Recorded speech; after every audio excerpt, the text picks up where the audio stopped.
안녕하세요. 저는 30대 평범한 직장인입니다. 얼마 전까지 몸이 좋지 않아 휴직을 했다가 복직을 하게 되었는데요. 휴직을 하는 동안에 있었던 일들이 생각이 나 여기에 사연을 보내게 되었습니다. 저희 부모님께서는 해외에서 거주를 하셨는데 초등학교 때 해외로 나갔다가 대학 때 국내로 들어와 생활을 했습니다. 아무래도 해외에 가족들이 있다 보니 홀로 지내면서 외로움도 많이 느꼈었고 사람에 대한 정을 그리워했었는데요. 30대가 되어서 만나게 된 남자와 결혼을 하게 되었어요. 저희 남편은 따뜻하고 감수성이 풍부한 사람이었고 항상 저를 배려하고 공감해주면서 제 곁에 늘 항상 있어 주었죠. 남편과 연애를 하면서 남편의 집안 사정에 대해서도 알게 되었는데 어릴 적 아버지가 돌아가셔서 홀시모에 남동생이 있다고 하더라고요. 연애하면서 몇 번 배웠던 시모는 시원시원하시고 대장부 같은 분이셨어요. 데이트를 하면서 가끔씩 시모가 하시는 음식점에 갔던 적이 있었는데 한 번도 저에게 일을 시키시거나 무언가를 요구하신 적이 없었죠. 그때 당시 알고 지냈던 다른 지인들의 말을 들어보면 아들 여자친구한테도 대수롭지 않게 일을 시키는 사람들도 많다고 했는데 전혀 그런 모습을 보이지 않으셨으니 전 좋은 시어머니시구나 생각을 했었어요. 결혼 전 허락을 받으러 갔을 때에도 홀시모 집에 시집을 와줘서 고맙다고 눈물까지 흘리실 정도였습니다. 유진아, 우리 집에 시집 오겠다고 했더니 정말 내가 너무 미안하고 고맙구나.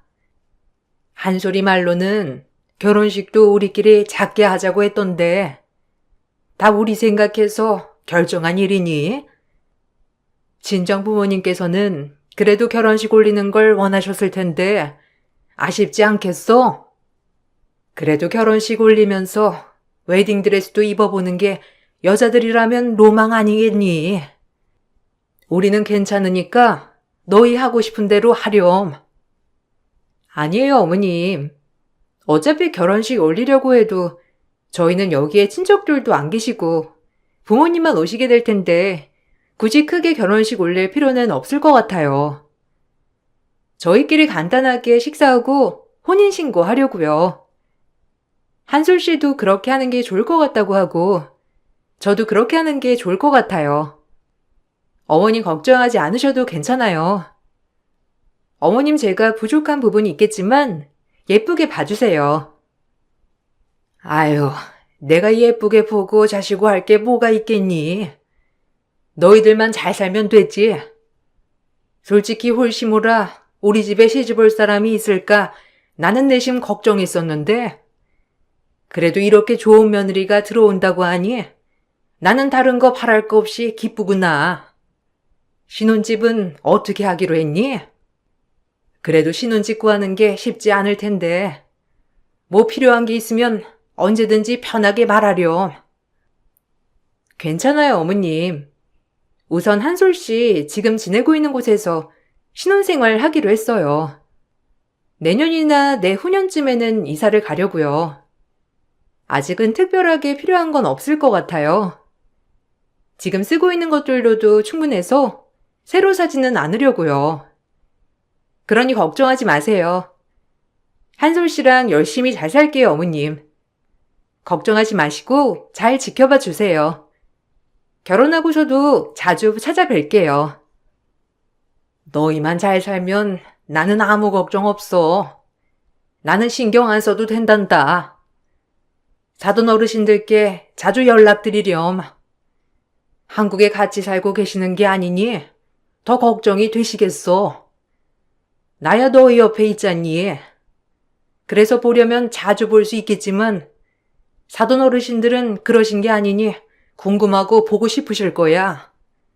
그러니 나보다는 멀리 계시는 친정에 더 신경 써서 잘하거라. 나야 한 소리가 챙기면 되고 둘째도 있으니 걱정하지 말고. 시모는 결혼을 할 때도 당신보다는 친정부모님을 더 걱정하셨는데 아무래도 멀리 타국에 계시니 딸이 결혼해도 와보지 못하고 궁금해 하실 거라며 더 자주 연락하라고 말을 하시곤 했어요. 그 말을 들으며 전 시모에 대해서 존경심도 생겼습니다. 시모뿐만 아니라 시동생도 저를 무척이나 좋아했고 저 역시 환영받으면서 결혼을 하는 기분이었죠. 그렇지만 결혼을 하고 나서 시모의 태도는 180도 달라졌습니다. 우리만 잘 살면 된다고 했던 시모는 매 주말마다 저희를 불렀고 하루는 시댁에서 꼭 잠을 자고 와야 했어요. 잠자리가 바뀌면 불면증이 생기는 저로서는 너무나 힘든 시간들이었죠. 며느라, 이번 주말에는 집에 와서 김치나 좀 해먹자. 보쌈 먹어봤지? 수육 삶아서 새로 담근 김치 해먹으면 얼마나 맛있니? 우리 애들이 그거 엄청 좋아하거든. 이번에는 같이 수육 삶아서 보쌈 해 먹자. 알았지? 김치 재료는 내가 싹 다 준비할 테니까 네가 수육 삶을 고기만 사오면 되겠구나. 김치 담가야 하니까 그냥 막 입어도 되는 옷 입고 오고. 아, 아니다. 그냥 내 옷 입으면 되겠네. 아, 어머님, 저 이번 주에는 못 갈 것 같아요. 요즘 통 잠을 못 자가지고 제가 너무 피곤해서요. 이번 주는 집에서 좀 쉬어야 할 것 같아요. 그냥 남편만 시댁에 보낼게요. 남편한테 수육할 고기 사서 가라고 할 테니 어머님 저는 이번 주 쉴게요. 김치는 어머님 혼자 담그시기 그러실 테니까 남편이랑 도련님이랑 같이 하세요. 저희는 김치 안 주셔도 되니 어머님 드실 것만 담그시면 될 것 같아요. 예, 우리 집에서 쉬면 되지. 뭐가 문제니? 왜? 김치 담그기 싫어서 그래? 아이고, 너도 이제 김장하는 거 싫다, 이거니? 예, 내가 무슨 100포기, 200포기를 한다디? 그냥 우리끼리 먹을 것만 소박하게 담그겠다고 하는 건데, 그럼 김장하는 건 하지 말고 와서 수육 먹고 자고 가. 우리 집에서 놀다가 쉬면 되는 걸. 왜? 이제 우리 집 불편해서 그러니? 그래도 이렇게 자주 봐야 친해지고 편해지는 거야. 네가 자주 안 오니까 불편해서 그런 거지. 어머님, 저희 결혼하고 매주 시댁 가서 자고 오잖아요. 이것보다 더 어떻게 자주 봐요. 사실 저 잠자리가 바뀌면 잠을 못 자서 그래요. 잠 못 자면 일하는데도 지장 있고 피곤해서 아프기도 해서요. 저 말고 남편만 가라고 할 테니까 어머님 남편이랑 같이 김장하시고 수육도 드세요. 병원에서도 면역력 많이 떨어진 것 같다고 푹 쉬라고 해서 저는 이번 주 집에서 좀 쉬어야 할 것 같아요. 아니, 우리 집에 오면 못 쉬는 거니? 너 무슨 말을 그렇게 서운하게 해? 그냥 집에 와서 아무것도 안 하고 앉아 있으라니까. 내가 김장하라고 시키는 것도 아니고 가만히 있으라고 하는데도 못 오겠다고 하는 거야? 너 정말 너무한 거 아니니? 내가 이렇게 노력하면서 친해지려고 하면 너도 그만큼 노력해야 하는 거지. 아무튼 알겠다. 그냥 너는 오지 말거라. 결혼하고 나서 매주 시모는 이런저런 핑계로 저희를 불렀어요. 처음에는 시모가 친해지려고 많이 노력하는 것 같아서 저도 매주 시댁에 갔지만 가서도 쉬지 못하고 계속 이것저것 도와드리다 보니 제 몸은 일주일 내내 일을 하게 되면서 피로가 쌓이게 되었죠. 결국 몇 달 동안 매주 시댁에 가면서 한 번을 쉬지 못하자 탈이 났어요. 시모에게 가지 못하겠다고 말을 하자 시모는 무척이나 서운해하셨고 그 뒤로 저와 남편의 전화조차 받으시지 않으셨죠. 머리를 싸매고 누웠다는 도련님의 전화에 저와 남편은 결국 시댁이 가게 되었고 이런 일들이 반복해 일어나게 되었습니다. 남편의 말에도 시모는 그러겠다며 하다가도 주말이 다가올 때면 이런저런 일로 저희를 불러내곤 하셨고 그러면서 저와 남편은 시댁에 매주 가는 걸로 다투게 되었습니다. 어머님, 정말 너무하신 거 아니야? 내가 아예 안 가겠다고 하는 것도 아니고 매주 시댁에 가는 게 힘들다고 한 건데 그렇게 말씀드릴 때마다 서운하신다면서 전화도 안 받으시고 울면서 누워 계시니 도련님이고 당신이고 발만 동동 구르고 있고 난 죄책감 들어서 못 살겠어. 언제까지 이렇게 가야 하는 건데? 나도 일주일 내내 일해서 피곤한데 주말까지 쉬지 못하고 밖에 있으니 너무 피곤해 죽겠어. 잠도 제대로 못 자고 있는 거 당신도 알잖아. 알아. 미안해. 근데 엄마가 좀 우울증이 있으신가 봐. 괜찮으실 줄 알았는데 막상 내가 결혼하고 보니까 생각보다 많이 힘들어 하셔. 나도 걱정이야. 엄마한테 나도 여러 번 말을 했거든. 엄마도 머리로는 이해를 하시는데 그래도 주말마다 보고 싶으신가 봐. 당신도 결혼했으니까 가족이라 생각하셔서 그러는 거야. 조금만 더 참아주면 안 될까? 이것도 다 한때야. 좀 지나면 엄마 일도 하시고 그러시느라 우리 신경도 안 써. 얼마나 참아야 하는데? 그럼 나는 계속 이렇게 잠도 못 자고 피곤한 상태로 생활해야 돼? 가서 솔직히 편히 쉬는 것도 아니고 가게 음식 준비하는 거 곁에서 도와드려야 하고 내가 조금이라도 앉아 있으려고 하면 자꾸 부르시잖아.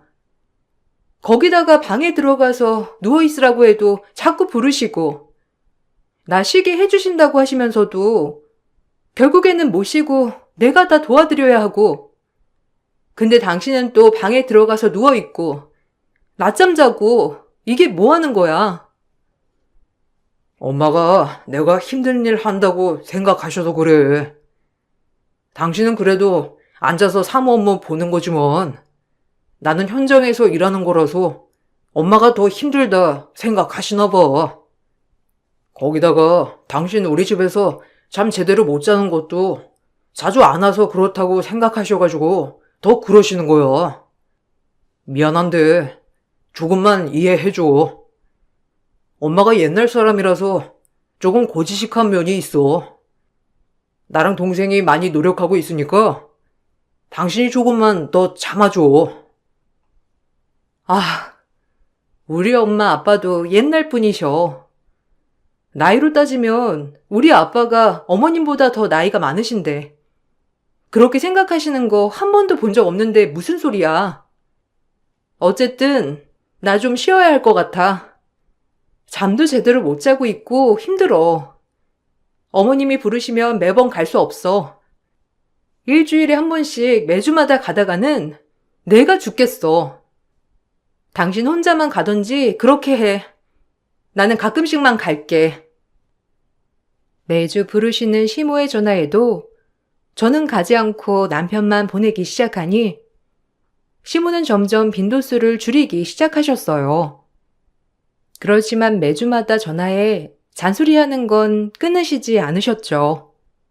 그나마 전보다 나아졌다고 생각이 들어 조금 더 시간이 지나면 편해지고 더 나아질 거라 생각을 했었어요.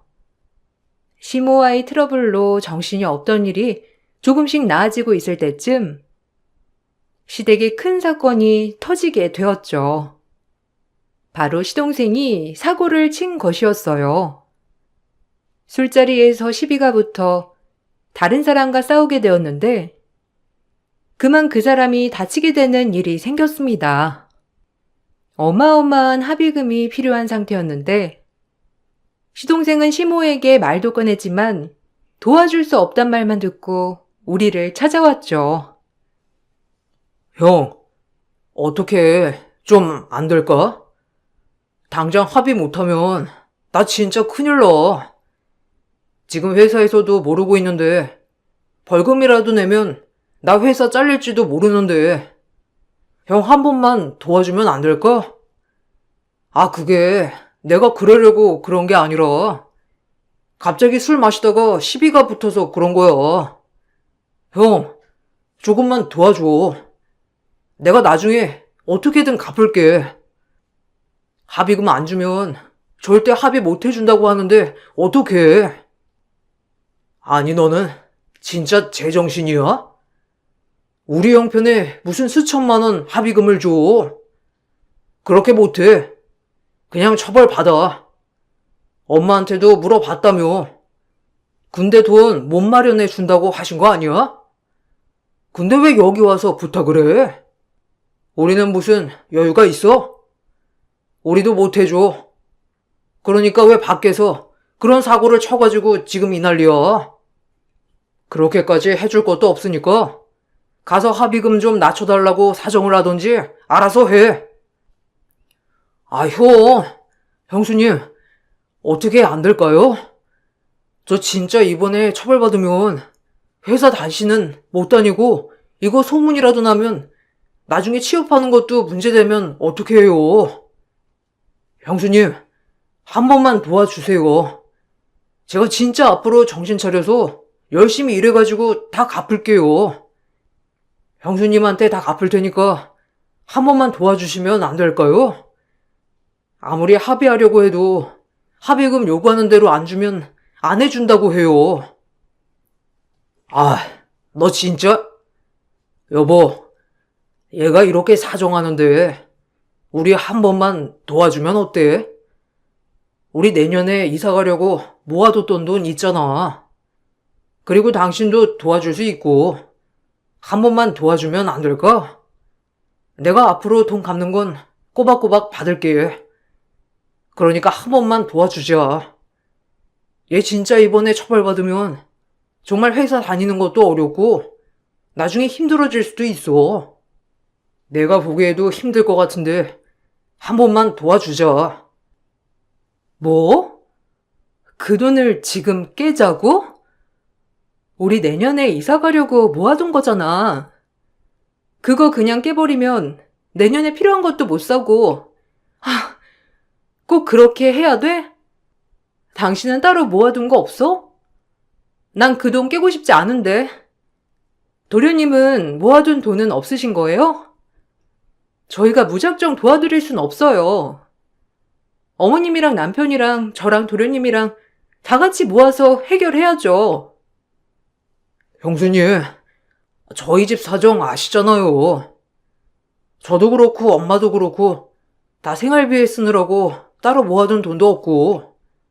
형 말 들어보니 그래도 형수님께서 도와줄 수 있을 것 같다고 했는데, 형수님, 제가 앞으로 버는 돈 진짜 일부라도 떼서 형수님께 보내드릴게요.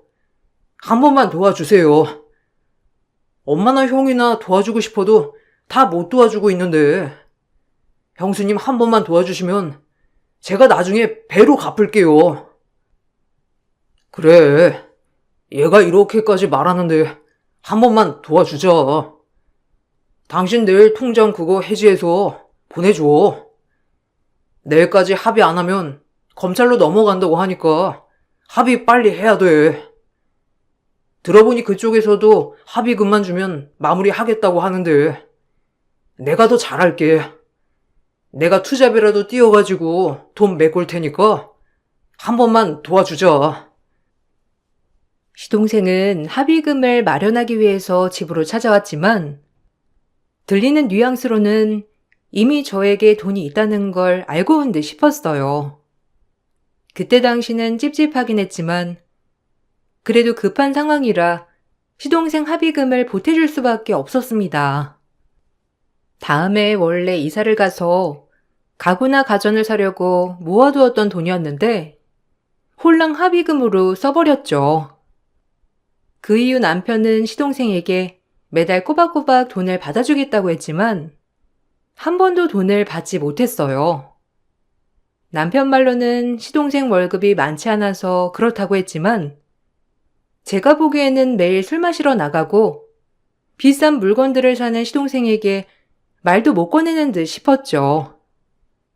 이런저런 스트레스들이 쌓여가면서 저는 결혼 1년 만에 심한 스트레스로 몸이 아프게 되었고 다니던 회사를 휴직하게 되었어요. 그런데 휴직을 하고 나니 시모는 매일 전화와 식당 일을 도우라며 강요하기도 했습니다. 오늘은 몸이 좀 어떠니? 그래도 그렇게 몸이 안 좋을 때는 집에서 누워있는 것보다는 밖에 나와서 몸을 좀 움직여야 건강해지는 거야. 네가 하도 운동도 안 하고 집에만 누워있으니까 몸이 나빠지는 거지. 오늘 식당에 와서 일 좀 해라.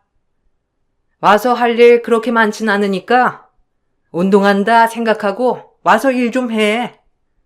그래야 네 남편도 맘 편히 밖에서 일할 거 아니니? 네가 집에서 누워있으면 한솔이가 마음이 편하겠어? 어머님, 저도 가서 도와드리고 싶은데 제가 정말 몸이 안 좋아요.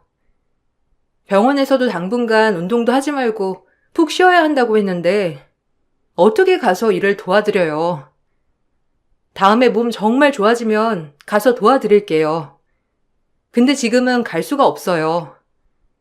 남편도 제가 밖에서 일한다고 하면 좋아하지 않을 거예요. 밖에 나갔다가 몸이 더 안 좋아질 수 있으니 집에서 쉬는 게 나을 것 같아요. 어머님 말씀 어떤 뜻인지 충분히 알지만 지금은 밖에 가는 게 무리인 것 같아요. 무리가 어디 있니? 그냥 네 생각이 그러니까 그런 거지. 솔직히 아픈 것도 정신력으로 버텨야 이길 수 있는 거야. 네가 정신력이 약하니까 자꾸만 집에 가서 눕고 싶고 쉬고 싶고 그런 거 아니겠니? 그러지 말고 아프더라도 밖에 나와서 움직여. 밖에서 힘들게 운동하라는 게 아니라 가게 나와서 서빙도 하고 그러다 보면 자연스럽게 운동도 되고 몸이 나아지는 거야. 어머님, 제 상태가 그렇게 좋은 게 아니에요. 가서 도움도 안 되고 솔직히 일도 지금 하나도 못해요, 어머님. 걱정하시는 건 감사하지만 나중에 좋아지면 갈게요. 그리고 집에서도 계속 누워있는 게 아니라 집안일도 계속 해야 하고 휴직하고 있어도 일은 어느 정도 마무리해야 해서 집에서 마무리하고 있어요. 저도 운동도 하고 싶고 그런데 몸이 맘 같지 않아서 안 될 것 같아요. 아휴, 넌 네 남편 걱정도 안 하니? 네가 아프다고 그렇게 골골대니까 우리 아들이 얼마나 속상하겠어? 그리고 아들 혼자 벌어서 살림 꾸리려고 하면 걔가 얼마나 힘들겠니? 그래도 네가 밖에 나와서 조금이라도 일하면 돈도 벌 수 있고 좋지 않아? 내가 너 공짜로 부리겠다는 것도 아니고 다 돈 주겠다잖니. 휴직을 하고 난 후 시모는 마치 저를 남편 돈을 흥청망청 쓰는 사람으로 취급을 했고 몸이 아프다고 했음에도 밖에 나가서 아르바이트라도 했으면 좋겠다며 말을 하시기도 했죠. 매일 시모의 가게를 도우라고 연락이 오니 전 계속해서 스트레스를 받게 되었어요. 남편에게 중재를 요구했지만 남편은 시모가 안타까워서 그런 거라며 중재할 생각도 하지 않았고 거기다가 남편 역시 시모의 의견에 동조하는 듯 했어요. 당신 어머님이 자꾸 나한테 가게 나와서 일하라고 한 거 알고 있어? 나 지금 몸 상태 좋은 것도 아닌데 매번 나와서 일하라고 하시니 정말 답답해. 나 지금 밖에서 일할 상황도 아니고 몸 상태도 나빠질 수 있다는 거 당신도 알잖아. 근데 그거 알면서도 왜 아무 중재도 안 해주는 거야? 내가 저번에 어머님한테 내 상태 제대로 말해달라고 하지 않았어? 근데 어머님은 왜 매일 전화와서 가게를 도우라고 하시는 건데? 말했어. 근데 말해도 엄마 입장에서는 그냥 참을 수 있다고 생각하시는 거지. 그리고 엄마 입장도 이해 좀 해줘. 솔직히 당신은 일 안 하고 집에만 있고 나는 밖에서 일만 하고 있고 그러면 엄마 입장에서는 조금 얄미울 수도 있잖아. 당신 아프다면서 집안일 제대로 하는 것도 아니고 내가 집에 와서 알아서 밥 차려 먹고 그러면 엄마가 그거 알고서는 더 뭐라고 하시는 거지. 아니, 내가 집안일을 안 해? 나 열 39도 오르고 나서도 청소며 빨래며 다 했는데도 내가 아무것도 안 했다고 하는 거야? 도대체 왜 그렇게 말을 했던 건데? 설마 당신도 어머님이랑 똑같이 일할 수 있는데도 불구하고 못한다고 생각을 하는 거야? 아, 당신 내가 왜 아픈지도 알고 있잖아. 그간 스트레스 때문에 신경성으로 지금 이 지경까지 왔는데 그게 당신이 할 말이야? 아, 당신도 좀 마음을 넓게 가져. 당신이 너무 예민해서 그런 거라 생각은 안 해? 솔직히 가족들 일로 이 정도 스트레스 안 받는 사람이 어디 있다고 그래. 당신이 너무 예민하고 그러니까 조금만 이라도 스트레스 심하게 받는 거잖아. 좀 마음을 편하게 가지라고. 내 주변에도 진짜 죽을 것 같이 힘든 사람들이 있는데 다 일하고 다녀. 밖에서 일하면서 아무렇지 않게 다니는데 당신은 조금 힘들다고 일 그만두고 집에 있는 거잖아. 아니야? 뭐? 당신 어떻게 그렇게 말할 수 있어? 내가 왜 힘든지 알면서 당신이 어떻게 그렇게 말을 해? 나 이렇게는 진짜 더 이상 못 참아. 다른 사람들한테 지금까지 일들 다 얘기하고 그만하고 싶어. 당신이 어떻게 내 편 한 번을 안 들어주고 어머님 편만 들어줄 수 있냐고. 가서 내 상황 다 얘기해. 아니면 내가 가서 어머님한테 지금까지 상황 다 얘기할 테니까. 알았어. 진정해. 나도 그냥 화나서 그렇게 얘기한 것뿐이야.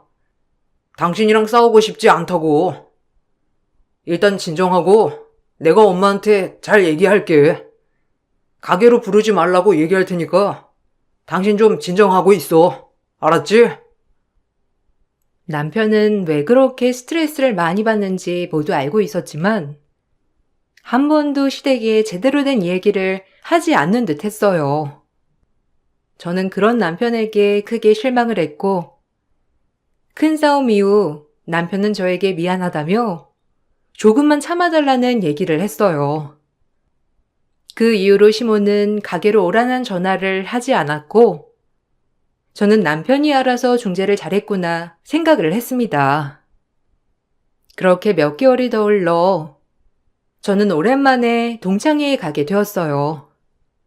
결혼을 하고 나서 정신없이 지내느라 동창회가 있어도 참석을 하지 못했었는데 휴직을 하고 있기도 하고 오랜만에 친구들을 보고 싶어서 동창회에 참석하게 되었습니다. 오랜만에 지인들을 만나서 얘기를 나누다 보니 시간 가는 줄 모르고 있었고 나중에 부재중 전화가 떠 있어 보니 시모가 여러 번 전화를 했더라고요. 다시 전화를 했지만 받지 않자 전 그래도 시모 가게에 매상을 올려드릴까 싶어 시모의 가게로 가게 되었습니다. 그런데 가게에 도착을 하자마자 시모는 저를 보고는 장부를 들고 제 머리를 내려치셨어요. 아니, 너는 도대체 제정신 있냐? 네 남편이 몸 부셔져라 버는 돈으로 이렇게 밖에서 쳐놀고 다니는 거냐? 이게 도대체 뭐 하는 거야? 아주 그냥 살판 났다, 살판 났어. 우리 애 밖에서 고생하는 동안 너는 집에서 퍼질러 누워있기나 하고 이렇게 밖에서 놀러 다니기나 하고 이럴 거면 가게 나와서 매상 올릴 생각이나 하지. 그것도 싫어가지고 남편한테 화나 내고 말이야. 내가 며느리를 잘못 들였지. 아니, 이게 뭐하는... 지금 제 머리 치신 거예요? 저 진짜 오랜만에 나온 거고 이렇게 나와서 쓰는 돈 남편 돈으로 써본 적 한 번도 없어요. 지금 무슨 소리를 하시는 건지 모르겠는데 왜 저한테 그렇게 화를 내시는 거예요? 저 남편 돈 밖에서 쓰고 다닌 적 없습니다. 그리고 제가 왜 이렇게 혼나야 하는지 이해가 안 되네요. 남편이 얘기 드린 거 없는 거예요? 도대체 이게 뭐 하는 짓입니까? 무슨 얘기를 들어? 집도 절도 없는 애. 그래도 결혼하겠다고 하기에 내가 받아줬더니만 결혼한 지 얼마나 됐다고 일도 그만두고 너네 그렇게 해서 어떻게 이사 가려고 그러니? 평생 그 좁은 집에서 살 거야? 그러다가 돈 없으면 나한테 돈 달라고 할 거니? 남편이 밖에서 뼈 빠지기 일하면 네가 그걸 보고서는 열심히 내조할 생각을 해야지. 도대체 너는 뭐 하는 거야? 아니, 사장님, 지금 뭐 하시는 거예요? 유진아, 너희 시어머니이신 거야? 아니, 사장님, 여기 건물 유진이 어머니 건물이잖아요. 여기 월세 다 유진이가 관리하고 있을 건데 왜 아무것도 안 가지고 왔다고 하시는 거예요? 유진아, 이게 뭐야? 너 그래서 스트레스 받아서 일 그만둔 거였어? 이런 것 때문에 스트레스 받아서 일 그만둔 거였냐고. 지금 무슨 헛소리를 하시는 거예요? 여기 건물주 외국에 살아서 얼굴 한번 본 적도 없는데. 아니 그럼 여기 건물주가 유진이 너네 부모님이라는 거야? 너 지금까지 그거 다 속이고 결혼한 거니? 아 참, 너 진짜 대단한 애구나. 어떻게 그런 중요한 걸 속이고 결혼할 수 있어? 아니 이게 뭐 하는 짓이야? 그래 놓고서는 월세는 다 받고 살았던 거야? 그건 차차 밝혀지겠죠. 더 이상 저도 못 참겠습니다. 이 건물 저희 엄마 거라는 거 속인 적 없고요. 남편은 모든 사실 다 알고 있었어요. 당신한테 말을 안 했던 건 제가 아니고 당신 아들이고요. 그렇게 말하지 말라고 부탁해서 제가 말을 안 했던 건데 끝까지 말을 안 했나 보네요. 저 더 이상 이렇게 살 수 없을 것 같네요, 아줌마. 그렇게 집도 절도 안 한 며느리 보기 싫으시다면 제가 그만하겠습니다. 사실 전 여유로운 집안에서 자랐습니다. 그러다 보니 국내에 들어왔을 때에도 저는 부족함 없이 학교를 다닐 수 있었죠. 모든 사실을 남편은 알고 있었지만 결혼하기 전 남편은 저에게 신신당부를 했던 것이 있었어요. 바로 저희 집이 여유롭다는 사실을 시모에게 알리지 않아줬으면 좋겠다는 것이었죠.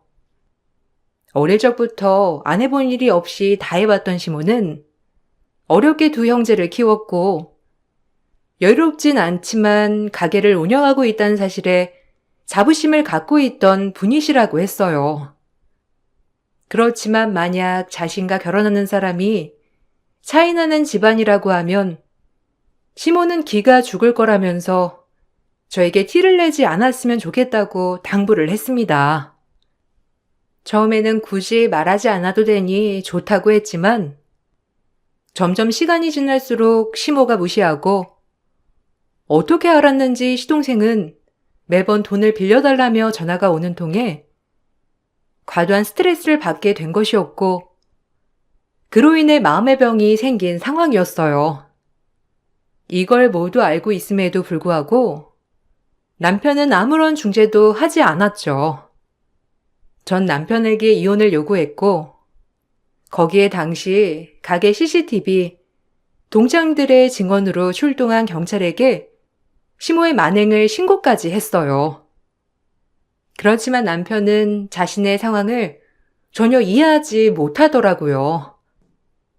나 당신이랑 못 살겠어. 지금 이게 뭐야? 시동생은 어떻게 알았는지 매번 나한테 전화와서 돈 빌려달라고 하고 우리 건물에 자기 창업하면 안 되냐고 하고 당신이 시동생한테 말한 거야? 그리고 어머님은 맨날 나 무시하고 이번에 무슨 일 있었는지 알기나 해? 동창들 잔뜩 있는 그 집에서 내 머리를 장부로 내려치셨어. 내가 이렇게 하면서도 당신이랑 살아야 하는 이유가 도대체 뭔데? 아, 그러니까 엄마가 좀 가게 나오라고 하면 몇 번이라도 가주지 그랬어. 당신이 하도 말도 안 듣고 그러니까 엄마가 화나서 그런 거잖아. 엄마가 미안하대. 당신한테 그렇게 한 거 미안한데 너무 미안해서 전화도 못 하겠다고 하더라. 노인네가 그래도 미안하다고 하는데 한 번만 용서해줘. 그리고 동생도 도움받을 곳 없으니까 그런 거야. 내가 다 정리할 테니까 당신도 그만해. 뭘 그만해? 내가 뭘 그만하라는 건데? 지금껏 내가 뭘 했다고 그만하라는 거야? 당신이랑 당신 엄마, 당신 동생이 지금껏 날 괴롭힌 건데 왜 나보고 그만하래? 당신 그리고 어머님 가게 월세 받지 말라고 했는데 왜 그건 말 안 했던 거야? 내가 그때 내 상황 다 말하라고 한 거 잊었어? 그거 말도 안 했던 거야? 어머님한테 받은 월세는 어떻게 했는데? 그 건물에서 나온 월세 왜 당신이 개인적으로 쓴 건데? 그건 내가 급한 곳이 있어가지고 쓴 거야. 다시 채워 넣으려고 했어. 내가 쓰려고 일부러 그런 게 아니라 급한 상황이라서 어쩔 수 없이 쓴 거야. 그런데 당신 어떻게 알았어? 설마 당신 내 뒷조사 한 거 아니지? 당신 진짜 그렇게 했으면 나 진짜 가만 안 있을 거야. 당신 조금만 진정해. 내가 다 해명할 테니까 당신 조금만 진정하라고. 엄마한테도 내가 다 설명할게. 이미 늦었어. 이제 와서 설명해 뭐 할 건데? 우리 사이 이제 끝이야. 당신이랑 나랑 무슨 신뢰가 있고 믿음이 있니? 그리고 당신 시댁에서 나한테 한 것만 해도 내가 버틸 수나 있겠어? 이제 진짜 끝이야. 더 이상 당신이랑 할 말도 없고 뭐라고 해야 할지도 모르겠어. 당장 이혼해. 남편은 이혼을 요구해도 절대 그럴 수 없다며 말을 했어요. 사실 중간에 크게 싸웠을 때 전 시모에게 건물 관리를 제가 하고 있으며 남들 월급보다 더 많이 벌어오고 있음을 말해달라고 했었죠.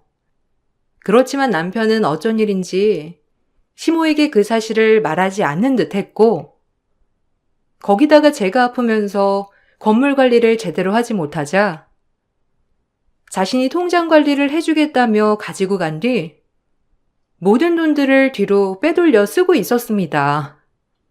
이 사실을 알고서도 전 넘어가려고 했지만 시모의 행동, 남편의 방관을 더 이상 참을 수 없다 생각이 들었고 그렇게 전 남편에게 이혼 소송을 했습니다. 시모의 부당 대우로 인한 이혼 청구를 진행했고 거기다가 재산 분할에서도 남편에게 분할해줄 재산이 없다 주장했습니다. 당연히 남편은 자신이 건물을 관리했으니 자신의 몫이 있다고 주장했지만 오히려 남편은 건물 관리를 제대로 하지 않았고 그로 인해 입주자들이 여러 번의 항의를 해왔었다는 점, 월세를 모두 받아 개인적으로 사용했다는 점으로 남편은 재산 분할을 받지 못하게 되었어요. 거기다가 남편은 유책 사유가 있어 저에게 위자료를 지불하게 되었습니다. 거기다가 시모의 만행 또한 일방적으로 무력을 가한 점이 인정되어 처벌을 받게 되었고 그날의 사건은 동네방네 소문이 나면서 동네 장사를 하셨기 때문에 그때 이후로 손님 발길도 뚝 끊겼다고 해요.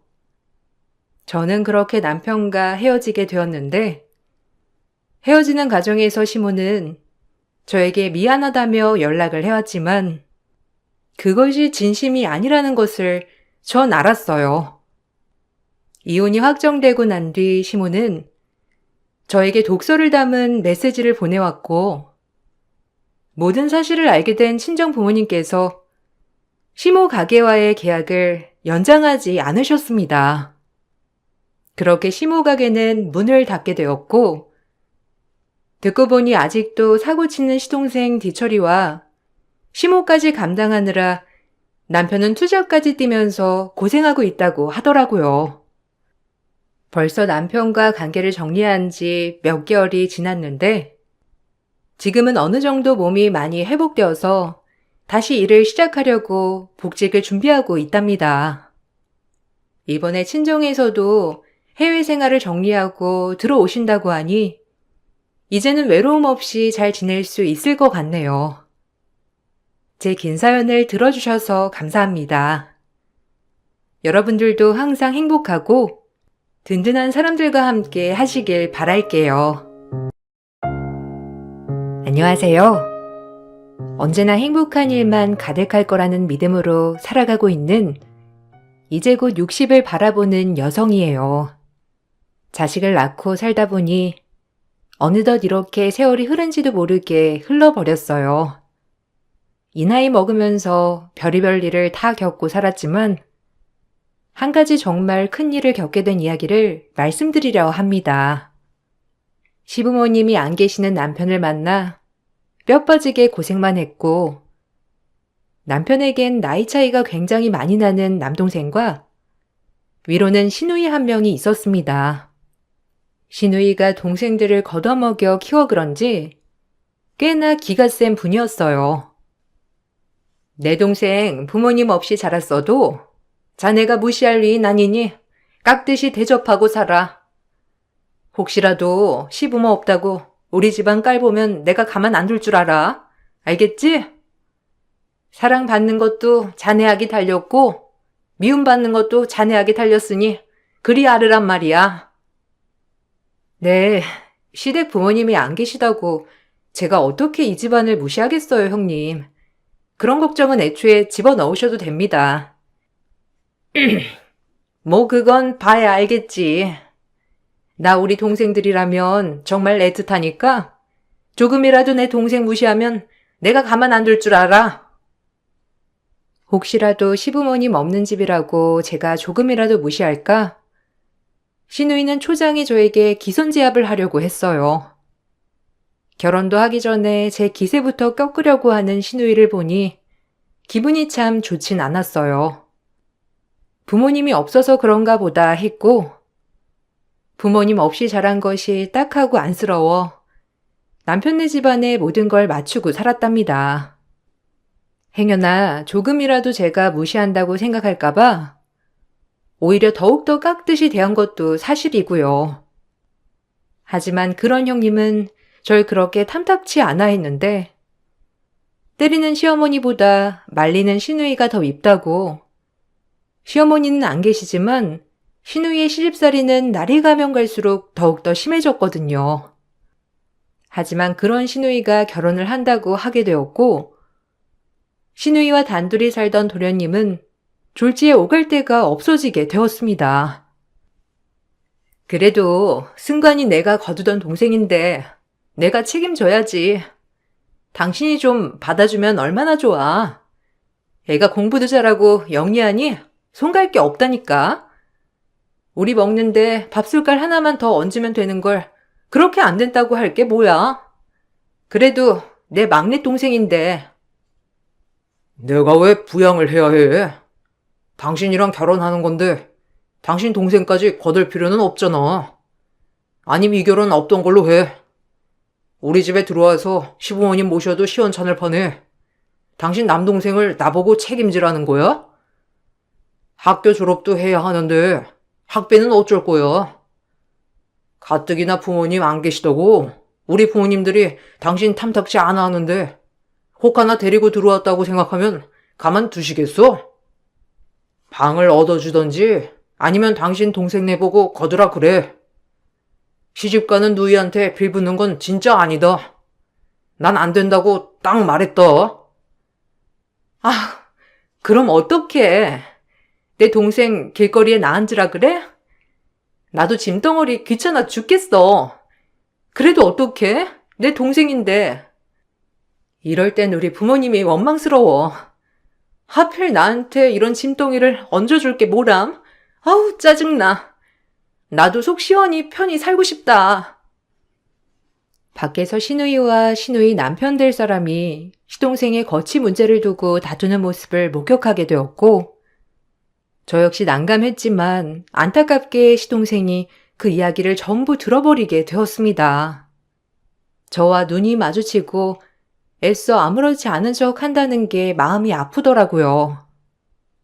정말 어린 나이는 아니었지만 그래도 학생인 시동생이 마음의 상처를 받은 것 같아 제 마음이 너무 안 좋았고 그 모습을 보고 결심을 했습니다. 후회할지언정 도련님과 같이 살아보기로 말이죠. 부모님도 안 계신데 형제들에게까지 외면밖에 할 수 없었거든요. 남편과 시누이는 그래도 조금 컸을 때 부모님을 여의었지만 시동생은 어렸을 때 여의었기 때문에 기억도 온전하지 않았어요.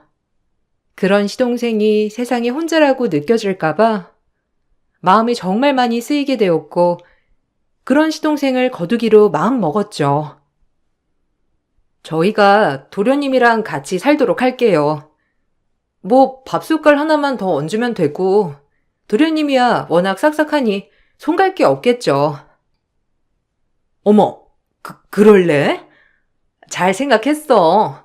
아직 자식도 없으니까 내 막내 동생을 자식이다 생각하고 거둬. 나야 결혼하고 저 집안 사람이니 내가 어떻게 거두겠어? 올케는 이 집에 시집 왔으니까 내 동생까지 거둬야 하는 게 맞는 거야. 내 말이 무슨 말인 줄 알겠지?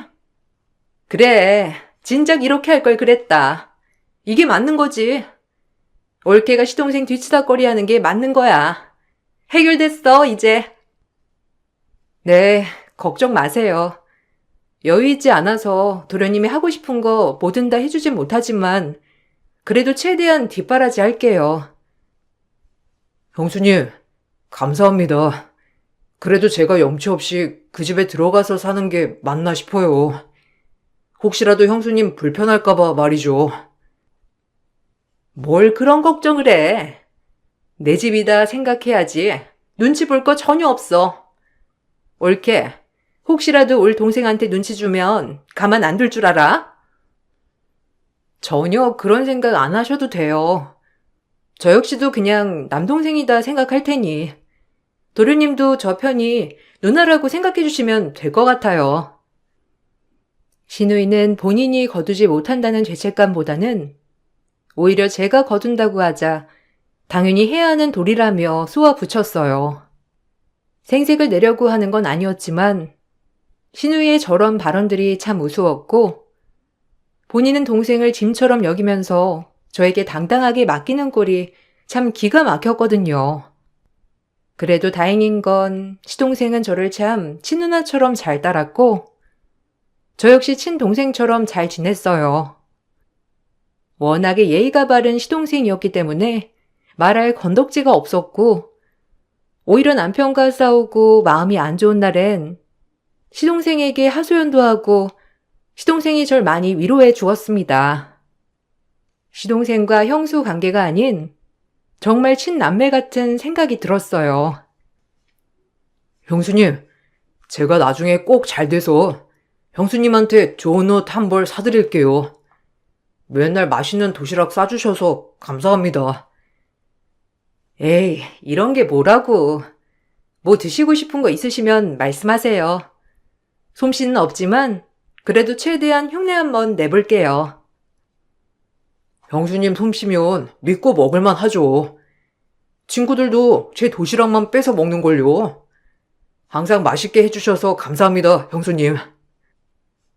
공부만 열심히 하시면 돼요. 뭐 바라고 이렇게 하는 거 아니니까 하고 싶은 거 하면서 행복할 수 있을 정도의 능력만 갖추세요. 저한테 갚을 것도 없고 미안해하지 않아도 돼요. 저 역시 제 동생이다 생각하니까 정말이지 모든 걸 다 해주고 싶으니까요. 늘 말도 예쁘게 하는 시동생 때문에 솔직히 힘든 건 없었지만 신우이는 가끔씩 집에 찾아와 시동생에게 눈치 주는 것이 아니냐며 저를 떠보면서 속을 긁어댔고 한 번씩 와서 뒤집는 통에 오히려 스트레스가 쌓이더라고요. 남편 또한 제 울타리가 되어주지 않았는데 워낙에 무뚝뚝하고 말수가 없는 남편이라 그런가 보다 하고 참았지만 가끔 터지는 건 어쩔 수 없었어요. 요즘 승관이 피죽도 못 먹는 것 같이 말라가네? 올케가 우리 승관이 눈치 주는 거 아니야? 나이 차이 많이 나도 시동생인데. 아, 제가 무슨 눈치를 준다고 그러세요. 솔직히 도련님한테 눈치 줄 것도 없고 워낙 알아서 말도 예쁘게 하니 입댈 것도 없는걸요. 오히려 형님이 오실 때마다 들쑤시고 의심하는 게 절 더 힘들게 하는 거예요. 좋은 마음으로 살고 있는데. 뭐야? 그럼 그 말 뜻은 나 때문에 승관이를 차별하겠다는 거야, 뭐야? 예, 네가 말해봐라. 네 마누라 아주 무섭다. 당신이 오해 소지가 있게 얘기를 하네. 누나도 참아. 그 뜻은 아니었을 거야. 그래도 승관이랑 나름 잘 지내고 있어. 혹시라도 걸려봐. 내 동생 차별하거나 멸시하면 나 가만 안 있을 줄 알아. 우리 부모 없다고 무시하지 마. 알겠어? 웃기네요, 형님. 가끔 와서 이렇게 한마디씩 할 때마다 참. 그럼 그렇게 잘난 형님이 건사하시지 왜 말만 하시나요? 뭐? 처음엔 찍소리도 못하더니 이제 아주 나한테 말대꾸 하는 거 보니까 내가 우스워졌지? 이 집 채통이 다 무너졌어. 당신 당장 누나한테 사과해. 그래도 누나가 우리 집 부모님이나 다름없는데 어디서 말대답이야? 당장 사과해. 신우이는 자격지심에 똘똘 뭉친 사람이었고 그 자격지심으로 저를 힘들게 할 때가 한두 번이 아니었답니다. 그래도 내가 참아야지라고 생각하면서 그냥 버티고 버텼어요. 남편은 툭 하면 신우이 편을 들어댔지만 그저 부모님 없이 본인을 키워줬으니 일부러 신우이 편을 드는 것 같더라고요. 그러다 시동생이 졸업을 하고 빨리 저에게 도움이 되겠다며 대학 문턱에도 가지 않고 바로 공무원 준비를 하였습니다. 워낙에 똑똑했던 시동생이었기 때문에 시험에 한 번에 붙으리란 기대가 있었어요. 사실 고등학교 성적이 매우 뛰어났기 때문에 대학 진학을 포기하고 바로 공무원 준비를 하는 게 조금은 안타까웠어요. 하고 싶은 과에 가셔서 공부해도 되는데 대학 안 간 거 후회하지 않겠어요? 그래도 하고 싶은 게 도련님도 있을 텐데. 없어요. 그저 빨리 시험 봐서 공무원 돼가지고 형이랑 형수한테 그만 빌붙어야죠. 고마워요, 형수. 다 형수님 덕분이에요. 언제든 대학교 가고 싶으면 얘기해요. 여유 있지 않아도 도련님 대학 보내줄 순 있으니까. 어려워 말고 말이죠. 그래, 이 정도 뒷바라지 해줬으면 됐지. 너도 알아서 네 살 길 찾아. 빨리 돈을 벌어야 독립도 하고 결혼도 하지. 무슨 말이 그래. 도련님이 있으니 그래도 이 집안에 온기도 있고 나도 얼마나 위로받고 그랬는데 하여간 마음에도 없는 소리. 제 동생이라고 생각하면 참 마음이 안 좋더라고요. 하고 싶은 게 많은 나이지만 이리저리 눈치 보랴 펼치지 못하는 것 같아 마음이 많이 안 좋았어요. 하지만 신우이와 남편은 본인 동생인데도 불구하고 오히려 저보다도 신경을 안 썼고 신우이는 말로만 저에게 또 닥달을 하기 시작했습니다. 그로 인해 도련님과 신우이는 크게 싸움이 터졌고 사실 이 싸움을 계기로 도련님께 고마운 마음이 더 많이 들었어요. 그래도 핏줄이라고 신우이 편을 들 줄 알았는데 오히려 저를 두둔해주는 시동생이었거든요. 아니, 승관이 대학 안 가는 것도 올케 때문 아니야? 애가 눈치 보이니까 말을 못하는 거지. 참나, 지 동생이었어 봐. 어떻게든 대학 문턱이라도 보내지. 눈치를 얼마나 줬으면 공시생을 자초해? 아무리 머리 좋은 애지만 정말 아깝다, 아까워. 형님, 무슨 말을 그렇게 하세요? 저 한 번도 도련님 제 동생 아니라고 생각한 적 없어요. 말을 해도 진짜 믿게 하시네요. 누나, 무슨 말을 그렇게 해? 형수님이 얼마나 잘해주시는데 당장 사과드려. 덕분에 내가 얼마나 잘 지내고 있는데. 뭐라고? 너 누구 편 드는 거야? 꼴랑 몇 년 뒷바라지 했다고? 지금 내가 너한테 했던 것들은 다 잊은 거냐? 아, 엄마 아빠 돌아가시고 누나야말로 꼴랑 몇 년 같이 산 걸로 생색내는 거야? 나 그때 오히려 누나한테 짐 안 되려고 밥 차리고 청소하고 눈치는 더 많이 봤었어. 알아? 형수님이 나한테 얼마나 잘해주시는데 그렇게 말하지 마. 어떻게 애를 구워 삶았길래 얘가 이래? 나 돌아가면 또 얼마나 구박을 할까봐 얘가 이렇게 말하는 거냐고. 뭐라고요? 뭐 눈에 뭐만 보인다더니. 저에게 결혼 전부터 막말하시는 건 알았지만 아직까지 이러실 줄은 참 몰랐네요. 신우이는 시동생의 말에 화가 나서 밖으로 나가버렸고 저렇게 신우이한테 대적해준 게 너무 고마웠어요. 오히려 남편보다 낫다는 생각을 얼마나 했는지 몰라요. 그렇게 시동생은 저에 대한 고마움을 잊지 않고 공부를 열심히 했고 학교 다닐 때도 성적이 우수하고 늘 모범생이었던 시동생이었기에 공무원 준비는 당연히 쉬울 거라고 생각했어요. 하지만 이상하게 참 시기가 안 따라주는 건지 매번 공무원 시험에 낙방을 하였고 저흰 괜찮았지만 그때마다 시동생은 참 많이도 미안해했습니다. 오히려 눈치를 보는 시동생 때문에 제가 더 안쓰러운 마음이 들었는데 우리가 부모님이었으면 이렇게까지 좌절할까라는 생각도 들었고 아무리 잘해준다 한들 우리에게 의지하지 못하는 것 같아 한편으론 마음이 너무 안 좋고 안쓰러웠어요. 이럴 정도면 때려치워야 하는 거 아니냐? 그냥 공장에 취직해. 네가 이제 20살도 아니고 자리 잡아야지 되겠어? 에이, 그래도 몇 년째 했는데 아깝지. 매번 1점 차이, 2점 차이인데. 도련님, 이런 거 저런 거 신경 쓰지 말고 다음번에 더 잘 될 거니까 너무 낙담하지 마요. 우리 때문에 눈치 보이는 거면 진짜 그럴 걱정 하나도 안 해도 돼요. 마음 푹 놓아요. 철밥통 공무원 하는 게 어디 쉽나요? 그래도 되기만 하면 정년은 보장되는 거니까 마음 좀 추스르고 다시 열심히 해봐요. 죄송합니다. 면목이 없네요. 빨리 취직해서 걱정 덜어드리려고 했는데 오히려 더 짐만 되는 것 같아 참 면목이 없어요. 시동생이 죄송하다고 눈시울을 붉히니 저까지 눈물이 나려고 했어요.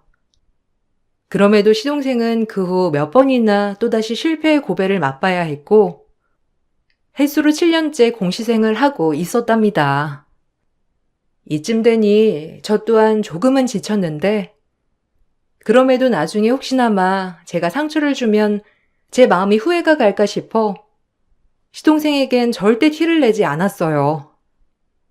그러던 중 고시원에서 한창 공부를 하고 있던 시동생에게 반찬 좀 갖다 주러 가려고 연락을 하는데 도통 전화가 되지 않는 거예요. 이런 적이 없었는데 참 마음이 이상하면서도 뭔가 싸한 기분이 들었습니다. 서둘러 고시원에 도착을 하였지만 고시원에서도 며칠째 보이지 않는다고 하였어요. 그때부터 불안감이 엄습해오기 시작하면서 머릿속에 별별 생각이 다 들고 걱정만이 자리 잡았어요. 도련님, 연락이 안 돼. 어쩜 좋지? 혹시 이번 시험 낙방하고 땀만 먹는 거 아니야? 아, 너무 걱정되는데. 자기 연락 좀 해봐.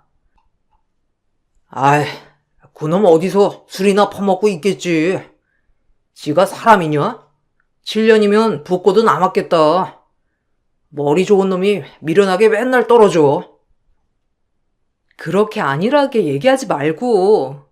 형인데도 걱정 안 되는 거야?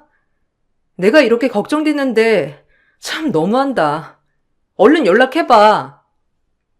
애도 아니고 알아서 하겠지. 유난 좀 떨지 마. 걔가 애냐? 그냥 어디서 술 퍼마시고 뒤 팔자 타령 하고 있을 거야. 내버려둬.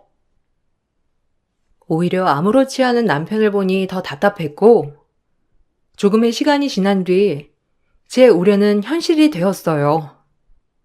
시동생은 결국 싸늘한 채로 발견되었던 거예요. 마지막 시험을 보고 좌절해 술을 마시며 걷던 중 달려오는 차에 그만 숨을 거두고 말았던 거죠. 참 원망스러운 마음이 먼저 들면서 그간 힘들었으면 좀 기대지 왜 혼자 모든 걸 짊어지려고 했나 싶기도 했고 차라리 집에 와 털어버리고 같이 얘기를 나누던지 하지. 혼자 술을 마시고 걷다가 사고를 당했다는 게 정말 믿기지가 않았어요. 그렇게 하염없이 울고 있던 저에게 시누이는 소리를 치며 달려오더라고요. 그리고 전 바로 내동댕이 쳐지고 말았습니다. 7년째 공시생인 도련님이 사망 후 도련님의 유서를 들고 와 다짜고짜 제 머리채를 잡은 시누이였거든요. 정말 어이가 없었죠. 더부살이 시동생 오죽 괴롭혔으면 애가 술을 처마셔? 너 내가 그럴 줄 알았어. 착한 척하면서 결국엔 그랬던 거야. 시험 떨어져서 또 눈치 줬겠지. 그랬으니까 애가 술을 그렇게 먹지. 가뜩이나 술도 못 마시는데 다 너 때문이지. 누나, 정신 차려. 이 사람이 얼마나 승관이한테 잘해줬는데 지금 이 사람 탓을 하는 거야? 누나도 진짜 너무한다. 내 말이 틀려? 넌 집에서 뭐 했어? 얘가 눈치 줄 때 뭐 했냐고? 내 동생 어떡할 거야? 술만 마시지 않았어도. 됐고, 이따가 정신이 없을 것 같아서 미리 내가 얘기해 두는 건데 올케랑 너는 내 말만 들으면 될 거야. 무조건. 알겠니? 웬일인지 남편은 저의 편을 들어주었고 그렇지만 전 아무런 대꾸도 할 수 없었는데 정말 모든 게 제 탓만 같았거든요. 그리고 시누이는 무슨 유서라고 하면서 그 정신없는 와중에 저에게 들이밀며 소리쳤는데 전 그게 뭔가 싶었습니다. 승관이를 어떻게 구워 삶았길래 사망보험금 수령자를 너라고 했는지 모르겠지만 여기 떡하니 유서 봐. 이 생명보험금 수령자는 나라고 되어 있잖아. 승관이가 네 눈치 보느라 네 이름으로 해놓은 거야. 그러니까 보험금 수령하면 당장 나한테 내놔. 제 이름을 해놓았다고요? 설마요. 그리고 유서라니 이렇게 될 걸 알기라도 했다는 거예요, 지금? 그럴 리가 없잖아요. 그럼 내가 거짓말이라도 한다는 거야? 걔가 워낙 이 생각 저 생각이 많은 애니 뭐 보험 들어놓고도 아차 싶었겠지. 그리고 갑자기 지가 그렇게 될 걸 알기라도 했나 보지. 내가 이종이 보고 빨리 바로잡아야겠다 싶어서 달려온 거니까 그리 알으라고. 그렇게 누나와 실랑이를 벌이고 있는데 갑자기 영안실에 경찰이 들이닥쳤고 그 모습을 보고 전 또 한 번 놀랐습니다. 경찰 복장을 하고 있었지만 얼굴엔 눈물 범벅이었거든요. 아마도 제 시동생과 같이 공무원 준비를 하던 사람인가 싶었어요. 경찰입니다. 제 소개를 안 했네요. 전 승관이 덕분에 경찰도 되었고 신세진 게 참 많은 승관이의 고시생 친구였어요. 저 먼저 경찰 되고 참 미안한 게 많았는데 이 오해를 제가 풀어줄 수 있어서 얼마나 기쁜지 몰라요. 승관이한테 은혜를 갚네요. 아까 들어오기 전에 엿들은 건 아니고요. 두 분 말씀하시는 걸 제가 다 들었는데 오해를 하고 있는 것 같아 말씀드려요. 순간 들이닥친 베테랑 경관의 정체에 내생이 뒤집히고 말았어요. 그 베테랑 경관이 했던 얘기는 신우이가 충격받기에 분명한 이야기였고 저 역시 그 얘기를 듣고 눈물이 너무 흘렀답니다. 정말 도련님의 마음을 그때 다 알게 되었거든요. 그 착한 시동생이 그리 됐다는 게 더더욱 가슴이 미어지고 속상했고 그날 정말 많이 울었던 날이었어요. 아까 잠깐 듣기론 누님께서 승관이가 유서로 모든 생명보험금을 누나에게 수령해주겠다고 적었다는 것 같던데 제가 듣기론 승관이는 항상 형수님한테 감사해 했어요. 그 보험을 저랑 같이 든 거거든요. 제 누나가 보험 설계사라 승관이가 이것저것 도와준다고 들어주었던 건데 수령자를 한참 고민하다가 적더라고요. 자기가 갑자기 잘못될 일은 없겠지만 혹시라도 그럴 일이 있으면 모든 수령금을 형수한테 준다고 분명히 말했고요. 제 귀로 똑똑히 들었어요.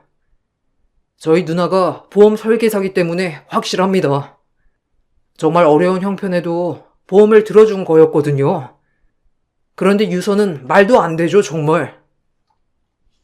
참나. 그래도 가족인데 갑자기 마음이 바뀌었나 보죠. 네 가지를 어떻게 키웠는데 결혼도 안 한 것이 수령금을 생판 남한테 해나? 말이 안 되는 거지. 어쨌든 유서가 있으니까 올케는 돈 수령 즉시 나한테 입금해. 알겠어? 그쪽은 가족도 아니니까 우리 일에 끼어들지 말아요. 딱 보니 경찰 같은데 그냥 할 일이나 하세요. 끼어들지 마시고요. 곰곰이 얘기를 들어보니 신우이의 말이 억지 그 자체였습니다. 갑자기 유서를 써놓은 것도 너무 말이 안 되고 정신없는 틈을 타 저에게 맹 공격을 퍼붓는 것 같아 화가 났어요. 또한 지금 도련님이 사고로 안타깝게 생을 마감했는데 사고가 났다는 소식을 듣자마자 보험금 수령자를 알아봤다는 것도 너무 기가 막혔거든요. 그리고 수령자의 이름이 제 이름으로 되어 있다고 하자 유서를 얘기하면서 본인에게 달라고 하다니 진짜 어이가 없었어요. 설사 모든 말이 맞다고 한들 동생 떠난 것보다 돈이 더 중요할까 싶었습니다. 그러면서 시동생이 얼마나 외로웠을까를 생각하니 인생이 참 불쌍하다고 느껴졌습니다. 도련님이 불쌍하네요. 그리 되자마자 보험금이나 알아보는 누나나 사고 나서 연락이 안 되는지도 모르고 아무렇지 않아 하는 형이나 참 부모님도 안 계시고 삼남매 딱 요 셋뿐인데 어쩜 이렇게 우애들이 이런지 도련님이 안타깝고 불쌍해요. 뭐야? 지금 누굴 가르쳐? 걔 사고 난 거야 안타깝지만 그래도 확실히 짚고 넘어가야 하니까 그렇지. 왜? 너도 돈 때문에 지금 눈이 뒤집히니? 그래서 그런 거지? 막상 네 이름으로 되어 있다고 하니까 지금 눈이 도른 거잖아. 누나, 말이 되는 소리를 해. 무슨 유서야 진짜. 억지를 써도 정도껏 써야지. 여기 경찰분이 아니라고 말하잖아. 아, 너도 네 마누라한테 수령된다고 하니까 한몫 떨어질까봐 지금 나한테 이러는 거야? 핏줄이고 뭐고 없구나? 아니 자꾸 무슨 소리를 하는 거예요? 수령자가 형수님이 맞다니까. 그리고 유서 조작죄가 얼마나 큰 처벌을 받는 줄 알아요? 당신은 빠져. 당신만 없으면 그냥 우리가 알아서 해결할 일이니까 말이 되는 소리를 해야지. 어디 엄한 사람한테 돈을 줘? 신우이랑은 말이 통하지 않았어요. 우여곡절 끝에 장례를 치렀고 보험금 수령을 해야 할 때가 왔습니다.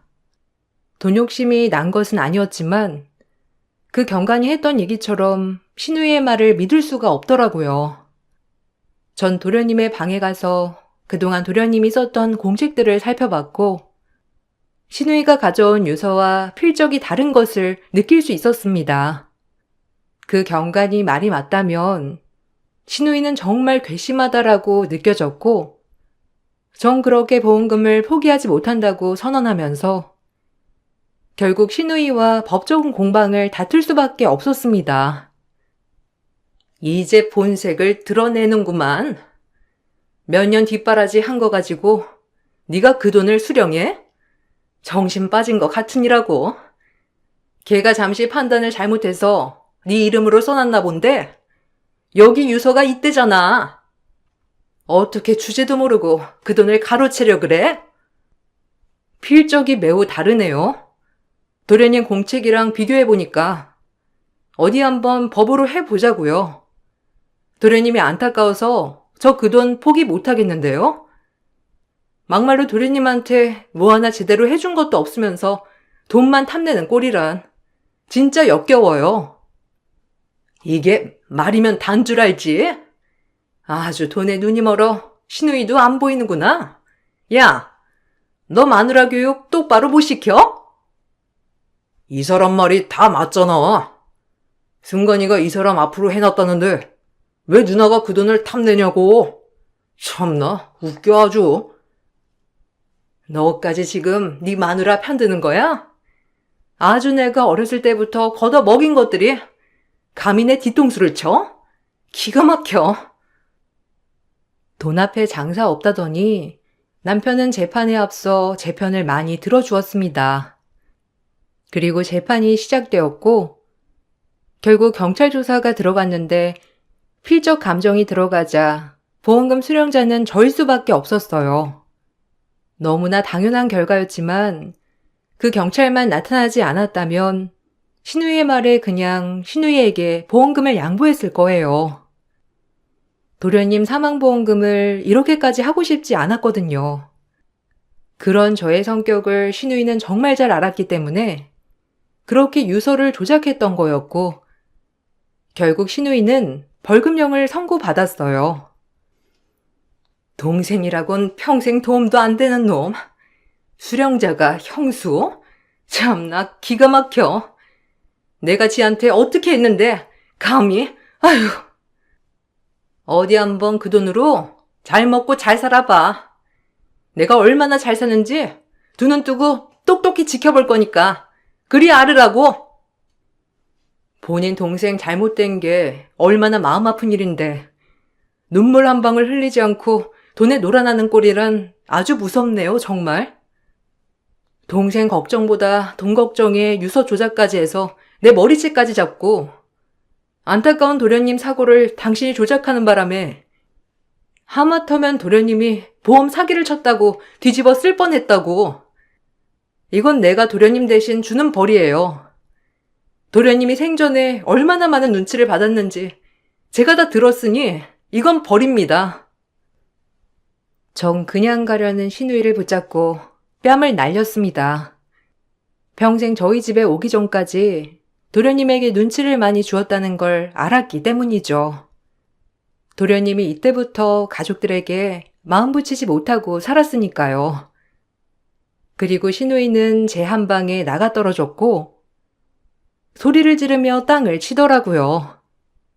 저에게 맞은 분노보다 그 보험금을 한 푼도 수령받지 못해서 그런 것 같았어요. 그리고 남편은 제가 그 돈을 수령받게 되자 입이 귀에 아주 걸리더라고요. 본인한테 뭐 하나라도 떨어지는 것 마냥 말이죠. 하지만 전 보험금을 수령받자마자 도련님 이름으로 자선단체에 기부했습니다. 평생 불쌍하게 살다간 도련님 이름으로 이런 좋은 일을 하는 건 당연했으니까요. 그래야 제 자신도 떳떳하게 살아갈 수 있겠다는 생각이 들었던 것도 사실이었고요. 그 자선단체에선 도련님의 이름으로 기부가 되자 도련님은 단체에 명예정당의 이름을 올리셨어요. 그래도 이름 석자 좋은 곳에 쓰일 수 있는 것에 전 한편으론 정말 기분이 좋았고 늘 미안했던 도련님한테 죄스럽지 않은 기분이 들었어요. 승관이가 얼마나 형수님 칭찬을 하던지. 제가 어려운 시절 승관이 도시락 많이 먹었거든요. 형수님이 매일매일 아침마다 정성스럽게 싸주신다고 참 고마워했어요. 본인 형제들도 못 그러는 거 형수님이 뒷바라지 해준 거라고 말이죠. 제가 다른 건 해드릴 게 없었고 이번 일은 무조건 바로 잡아야 할 것 같아서 남의 일에 좀 끼어들었네요. 그래도 승관이 마지막 가는 길 혹시라도 억울한 일 하나도 없게 하려고 말이죠. 정말 대단하세요. 형제들도 못하는 걸 그렇게 열심히 뒤에서. 늘 술 한잔 하면 형수 얘기밖에 안 했어요. 오히려 친누나 같다고.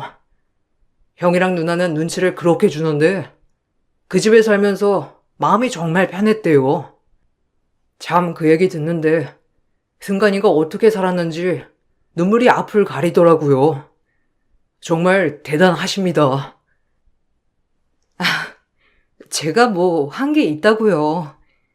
도련님이 이렇게까지 저를 생각하는지 몰랐어요. 아까운 우리 도련님, 어쩜 좋아, 불쌍해서. 평생 그냥 눈치만 보다가 살다 가신 것 같아 마음이 너무 안 좋네요.